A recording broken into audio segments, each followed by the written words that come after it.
Hello Internet. As you can tell, the room is kind of messy. I have a laptop with me and I've just been reflecting about some things that I feel like sharing, and so here we go. It's amazing! Okay, so I was asking myself today, why the hell are we moving to Berlin?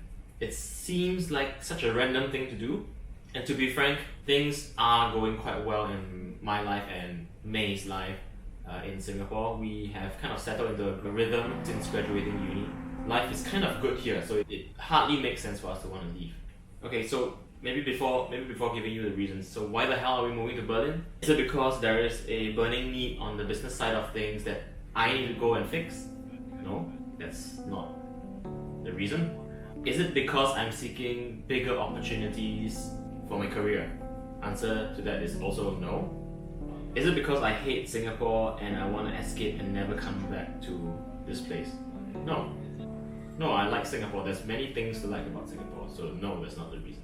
So what exactly are the reasons? Here are three of my reasons in no particular order. Reason number one for me is bigness and smallness.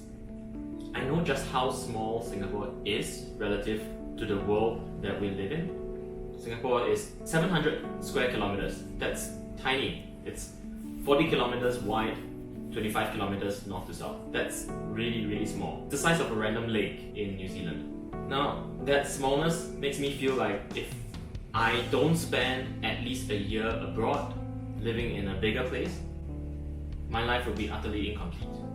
And that's the truth. How can you live in a place that's so small and be happy about not knowing the other parts of the world when it's so big? It's like playing a game and then only playing level 1 and not exploring the rest of the map. Not the best analogy, but you get what I mean.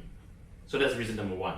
I know how big the world is and I want to go out there and explore it. Reason number two, I want a point of reference for comparison. What I mean by this is, I know there's no way that I can properly appreciate what I have going for me and for May and my family if I don't get out of the country and see how other people think and live their lives. Being born and raised in Singapore means that I have basically been forced to think in a certain way without anyone really forcing me. It's ingrained, and there's no real way I can appreciate what I have basically if I don't live abroad and have a point of reference and comparison. And then finally, there's a third reason. The third reason is why Berlin specifically. It's because I've met people from many different kinds of backgrounds, many different countries, and from what I can tell, among people from various parts of Europe, from North America, Australia, New Zealand, and all the various parts of Asia, I feel the most affinity with people from Western Europe. And that's based on my own understanding of myself and of what Western European culture is, if there is such a thing to speak of as a general whole in the first place.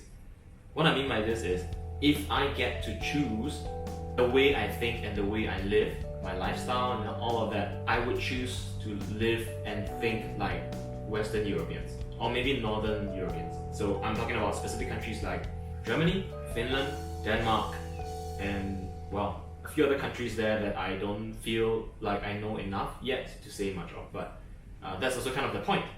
So that's it. Those are my three reasons for moving to Berlin. I just wanted to get it out of my chest because it's something that I'm thinking about a lot now. Now that we are 6 days away from the move, it really kind of places everything into perspective for me.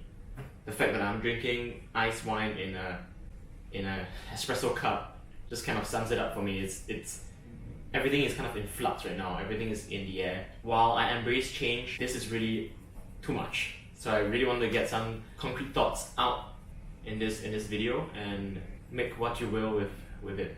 Thanks for listening.